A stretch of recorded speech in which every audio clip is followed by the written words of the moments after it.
So students, in this video we are going to solve the sample question paper of 25-26.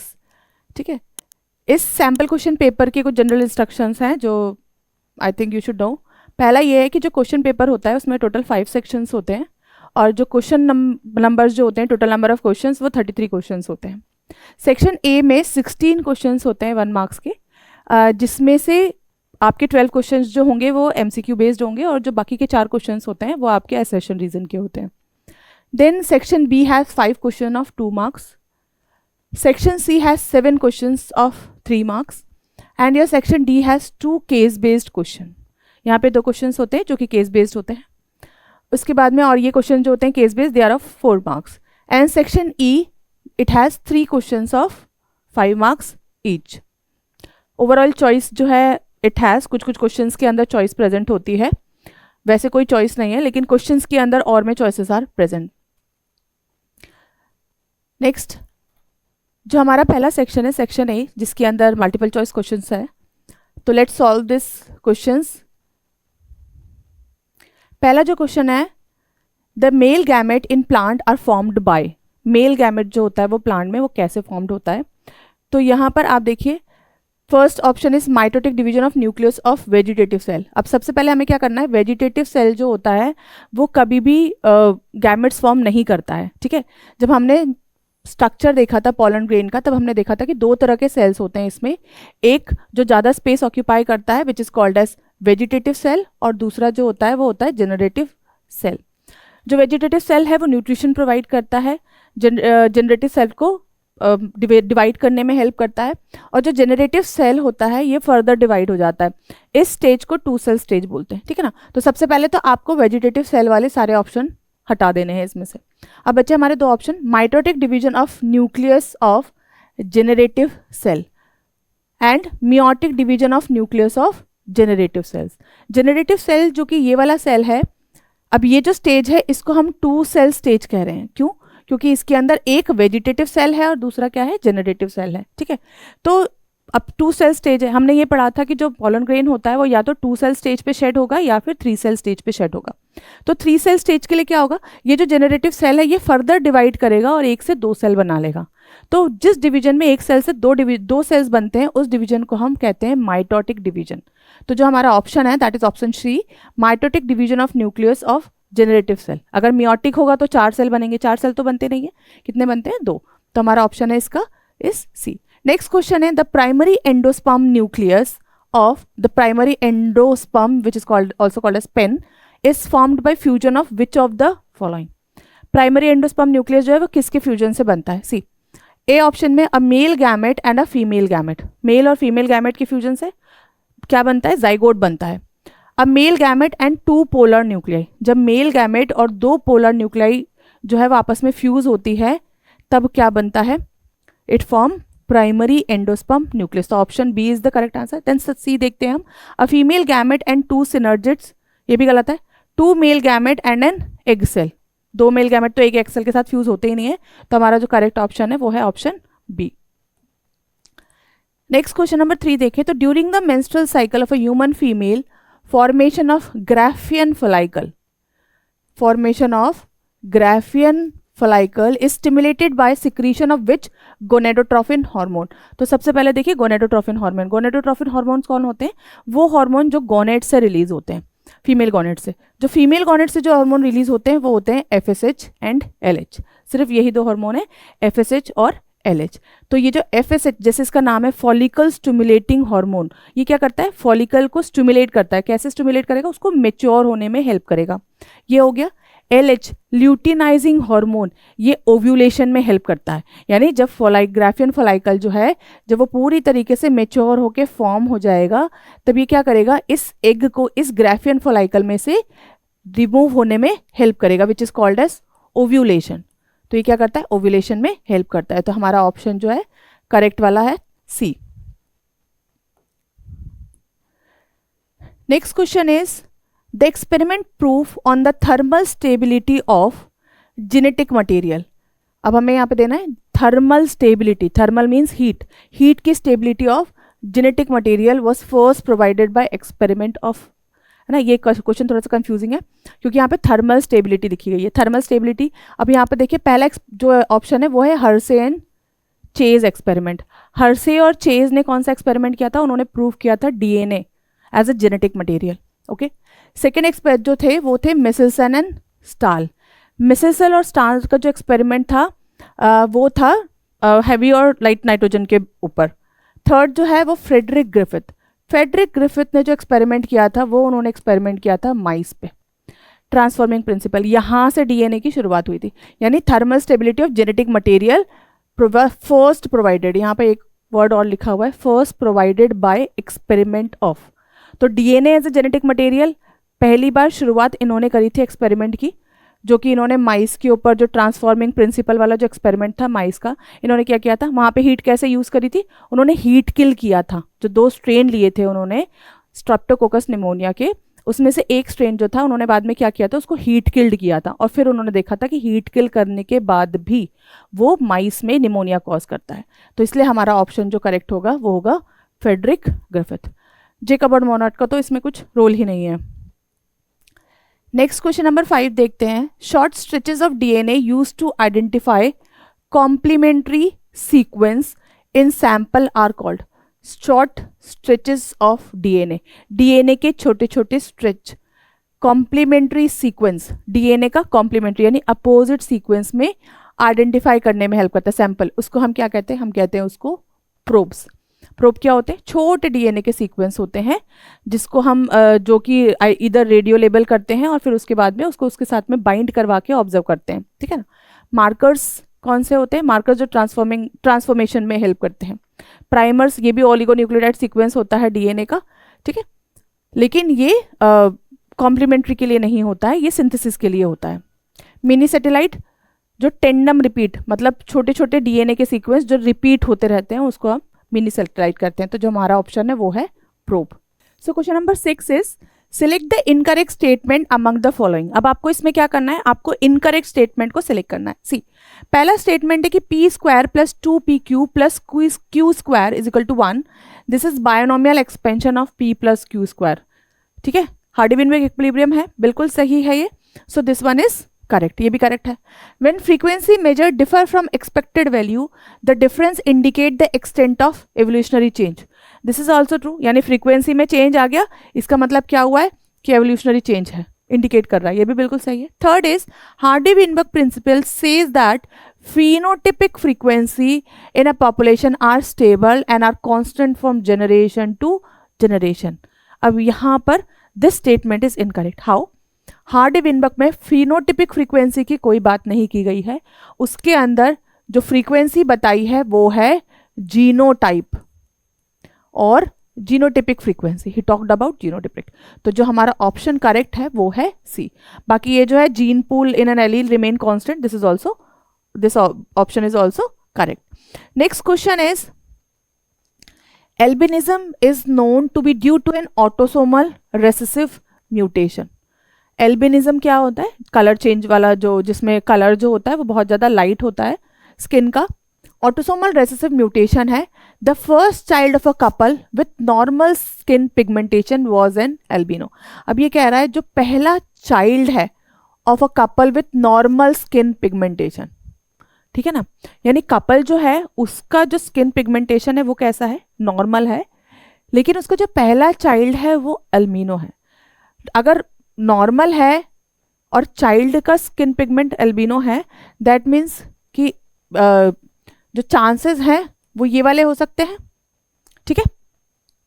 तब इस condition में what is the probability of their second child also be an albino. अब probability क्या है, अब अगर एक बच्चा उनका कैसा है, एल्बिनो है 25%, तो जो मेंडल का लॉ हमने पढ़ा था उसमें हमने क्या देखा था कि 1:2:1 रेशियो आता है। अगर 25 one child is like this तो एक चाइल्ड और ऑप्शन हो सकता है इस तरीके का। तो करेक्ट आंसर विल बी 25। 100% तो हो ही नहीं सकता है ना, क्योंकि पेरेंट जो है वो कैसे नॉर्मल स्किन पिगमेंटेशन है, ठीक है ना। उसके बाद में 50% भी नहीं हो सकता एंड 70% तो चांसेस ही नहीं है, ठीक है ना। तो the option will be 25। Next is in cricket species, cricket वो जो रात में कीड़ा होता है ना जो अपने हैंड्स को रब करके आवाज निकालता है, तो in cricket species the sound produce by rubbing the wings और leg together play a crucial role in attracting mates. ये क्यों करता है? अपने मेट्स को अट्रैक्ट करने के लिए, क्रूशियल रोल है उसमें। Any change in the morphology of cricket leg, अब वो कह रहा है अगर उस कीड़े के पैरों की मॉर्फोलॉजी में कोई चेंज आता है, could potentially affect their ability to produce sound. Obviously अगर पैरों में चेंज आएगा तो साउंड की एबिलिटी अफेक्ट होगी। और mutant cricket has thicker hind leg, अब वो कह रहा है कि एक म्यूटेंट क्रिकेट है जिसके जो हिंड यानी पैर जो हैं उसके वो कैसे हैं? थिक है। What would you expect for this cricket species, अब आप क्या एक्सपेक्ट करते हैं? So the options are the leg mutation will not lead to speciation if they diversify into new habitats. वो कह रहा है कि जो लेग म्यूटेशन है will not lead to speciation, कोई स्पेसिएशन, कोई नई स्पीशीज प्रोड्यूस नहीं होगी अगर वो नए हैबिटेट में गए तो। सेकेंड ऑप्शन है the leg mutation will have little effect on other external feature. वो कह रहे हैं कुछ अदर एक्सटर्नल फीचर पे इफेक्ट करेगा, वो भी बहुत थोड़ा। In therefore have little effect on speciation, तो स्पेसिएशन पे भी लिटिल इफेक्ट आएगा, ठीक है। The leg mutation will have no effect on behaviour and thus have little effect on speciation. अब वो कह रहा है कि अगर पैरों में मोटे हैं तो कोई बात नहीं, कोई इफेक्ट नहीं आएगा बिहेवियर में और बहुत कम इफेक्ट आएगा स्पेसिएशन में। Fourth is the leg mutation might lead to reproductive isolation and speciation due to an effect of the meeting call. अब this is the right answer. कैसे? Leg mutation might lead to reproductive isolation. अब यहाँ पर जो cricket की जो leg जब वो रबिंग होती है तो वो जो साउंड प्रोड्यूस करता है वो साउंड हमने पहले देखा था कि it is for attracting mates. अब अगर उसके पैर के थिक हो गए, थिकनेस हो गई, तो ऑब्वियसली बात है कि साउंड की फ्रीक्वेंसी और साउंड चेंज हो जाएगा। जब साउंड चेंज हो जाएगा तो वो अपने उसकी क्रिकेट को तो अट्रैक्ट नहीं कर पाएगा, बट क्या करेगा वो दूसरी स्पीशीज़ को, किसी अदर पॉपुलेशन ऑफ स्पीशीज़ को वो अट्रैक्ट करेगा। जब अट्रैक्ट करेगा तो उसकी वजह से क्या होगा? स्पेसिएशन होगा, नई स्पीशीज़ फॉर्म होगी, ठीक है ना। तो ये it lead to reproductive isolation, reproductive isolation होगा एंड स्पेसिएशन भी होगा, नई स्पीशीज़ भी बनेगी, effect of the mating call, क्योंकि मेटिंग का कॉल इफेक्ट हो जाएगा। The correct option is D. Next question is question number 9. Plasmodium is a pathogen that cause malaria. We know that. Okay, plasmodium क्या करता है? Pathogen है जो protozoa है जो मलेरिया कॉज करता है. Identify the correct sequence of transmission of the pathogen. आपको करेक्ट सीक्वेंस को आइडेंटिफाई करना है. Stage 1 of pathogen as it transferred by vector bite. Stage 1 जब वो वेक्टर यानी मलेरिया मॉस्किटो के बाइट से ट्रांसफर हो रहा है. 2 first site in the host body where the pathogen infect and proliferate. ऐसी जगह, पहली ऐसी जगह जहां पर वो प्लोरिफरेट करेगा, ग्रो करेगा. 3rd, second site in human body, host body, where the pathogen infect and manifest clinical symptom. Second site, दूसरी साइट जहां पर वो क्लिनिकल सिम्टम शो करेगा. 4th, stage of pathogen as it transfer to the new vector. और वो stage जिसमें वो नए वेक्टर में ट्रांसफर होगा. आपको इन 4 के बेस पे बताना है. पहला देखिए स्पोरोजोइट्स. पैथोजन स्टेज स्पोरोजोइट्स कहते हैं हम उसको. Erythrocyte infection. एरिथ्रोसाइट इन्फेक्शन मतलब आरबीसी इन्फेक्शन. फिर लिवर इन्फेक्शन, फिर गैमेटोसाइट्स. अब स्पोर्स जो होते हैं, जो स्पोरोसाइट्स होते हैं, वो सीधे आरबीसी में तो नहीं जाते हैं. हमने क्या पढ़ा था कि जो स्पोरोजोइट्स होते हैं वो पहले लिवर को इन्फेक्ट करते हैं. लिवर को इन्फेक्ट करने के बाद में वो आरबीसीज में जाते हैं.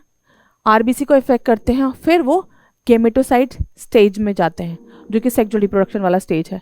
ठीक है, so the correct option will be D. आपको ये सीक्वेंस याद रखना है कि स्पोरोजोइड जो होते हैं वो पहले लिवर को इफेक्ट करते हैं, लिवर के बाद में वो ब्लड सेल्स को इफेक्ट करते हैं, उसके बाद में ब्लड सेल के अंदर वो गैमेटोसाइट्स प्रोड्यूस करते हैं, मेल और फीमेल गैमेट, और उसके बाद में वो दूसरे वेक्टर में ट्रांसफर होते हैं. नेक्स्ट क्वेश्चन है which mRNA will be translated to a polynucleotide chain containing 8 amino acid. अब ये कह रहा है इनमें से कौन सा mRNA जो है वो ट्रांसलेट होगा पॉलीन्यूक्लियोटाइड चेन की जिसमें 8 अमीनो एसिड है. सबसे पहले तो हम इसमें से अमीनो एसिड गिन लेंगे. आपको पता होगा अमीनो एसिड जो होते हैं वो 3-3 के कोड्स में होते हैं, तो हम क्या करेंगे पहले 8 गिन लेंगे. अब ये दो तो लंबे दिखाई दे रहे हैं, पहले इसको देख लेते हैं. ठीक है ना.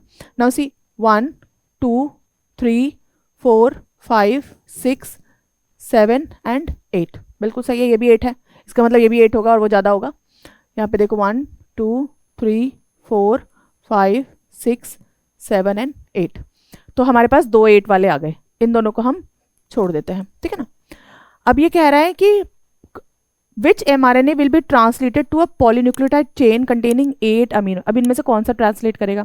ट्रांसलेशन जो है वो स्टार्ट होता है फ्रॉम मिथ्योनिन, इनिशिएशन कोडोन। तो इनिशिएशन कोडोन AUG है, मिथ्योनिन है, यहाँ भी AUG है, यहाँ भी AUG है, ये हो गया। अब हमें कैसे पता चलेगा? क्योंकि उन्होंने दूसरा सीक्वेंस तो दिया ही नहीं हमें। तो हम क्या देखेंगे कि लास्ट वाला कोडोन जो प्रोसेस होती है ट्रांसलेशन की वो स्टॉप होती है by the use of stop codon. तो स्टॉप कोडोन जो है वो या तो फिर UAA होता है या UAG होता है या फिर UGA होता है। अब यहाँ पर तो UGGG है, ये तो स्टॉप कोडोन है नहीं, तो यहाँ पर हमारे UAG है, मतलब जो हमारा ऑप्शन सही है वो है ऑप्शन नंबर C। ओके, तो in this way you can do it. Next question है is in order to isolate genetic material of a bacteria. अब आपको क्या करना है? किसी बैक्टीरिया की जेनेटिक मटेरियल जो है आपको आइसोलेट करना है। In order to isolate genetic material of a bacterium the cell must be treated with. अब यहाँ पे हमें किसका DNA निकालना है? बैक्टीरिया का। तो बैक्टीरिया के ऊपर वॉल होती है, सेल वॉल, ठीक है ना। अब आप देखो, सबसे पहला जो ऑप्शन है वो है lysozyme, ribonuclease, protease and chilled ethanol. दूसरा है सेलुलेस। सेलुलेस तो प्लांट में होता है, तो ये तो हो ही नहीं सकता। चिटिनेस, ये भी नहीं हो सकता, चिटिन। देन राइबोन्यूक्लियस, RNA, तो सबसे पहले RNA थोड़ी निकालेंगे, ठीक है। तो यहाँ पर सबसे पहला हमारा ऑप्शन आएगा A। क्यों? लाइसोजाइम, जो बैक्टीरिया की सेल वॉल होती है उसको हम लाइसोजाइम से ट्रीट करते हैं। उसके बाद में राइबोन्यूक्लियस डालते हैं तो उसका जो RNA है वो खत्म हो जाता है। फिर हम प्रोटीएज डालते हैं जिससे उसका प्रोटीन जो है वो खत्म हो जाता है। फिर चिल्ड इथेनॉल डालते हैं। अब बचा क्या हमारे पास? सिर्फ DNA। जब हम चिल्ड इथेनॉल डालेंगे तो हमारा DNA जो है वो क्या होगा? प्रेसिपिटेट हो जाएगा। ओके, तो this is the process of isolation. Next question is integrated pest management involve. Integrated pest management क्या होता है? जिसमें हम बहुत सारे इंटीग्रेट करना है, यानी कई तरह के जो क्या कहते हैं उसको, टेक्निक्स यूज करके हम क्या करते हैं? पेस्ट, जो कीड़े होते हैं उसको मैनेज करते हैं फील्ड में। तो integrated pest management involve first using pesticide, insecticide judicially, यानी जो पेस्टिसाइड या इंसेक्टिसाइड हम छिड़क रहे हैं या डाल रहे हैं उसको हम तरीके से जुडिशली प्रॉपर तरीके से यूज करें, ठीक है, ताकि it do not harm other. Okay, second is using bio control agent. Bio control agent पढ़े थे ना हमने, जिसके अंदर हम ऑर्गेनिज्म यूज कर रहे थे, लिविंग ऑर्गेनिज्म जो कि पेट्स को किल कर रहे थे या उनको कंज्यूम कर ले रहे थे, ठीक है ना। Next is engaging in organic farming. Organic farming में एंगेज हो जाए, लेकिन हमारे पास जो ऑप्शन है वो या तो फिर 1 है यूजिंग पेस्टिसाइड इंसेक्टिसाइड जुडिशली, या फिर ऑप्शन 2 है bio control agent. Both 1 and 2 या फिर 3। अब 3 तो हम ले नहीं सकते, एंगेजिंग सिर्फ ऑर्गेनिक फार्मिंग करने से कैसे काम चलेगा, है ना। तो हम क्या यूज करेंगे? Use both option A and B। Pesticide insecticide भी ज़रूरी है फार्मिंग के लिए, एंड बायो कंट्रोल एजेंट से भी काफ़ी हद तक इनको कंट्रोल किया जा सकता है, ठीक है ना। तो will of choose option 1 and 2। Now we have question number 13 to 16। ये 4 क्वेश्चन जो है they are assertion reason question. Okay, अब इस असर्शन रीजन क्वेश्चन के 4 ऑप्शंस होते हैं। पहला, both assertion and reason are true, और रीजन जो है वो करेक्ट एक्सप्लेनेशन है उस असर्शन का। B, both assertion and reason are true and R is not the correct explanation. जो रीजन है वो करेक्ट एक्सप्लेनेशन नहीं है। असर्शन रीजन दोनों सही हैं लेकिन वो उसका एक्सप्लेनेशन नहीं है। C, assertion is true but reason is false. Assertion सही है, रीजन फॉल्स है। Fourth, assertion is false but reason is true.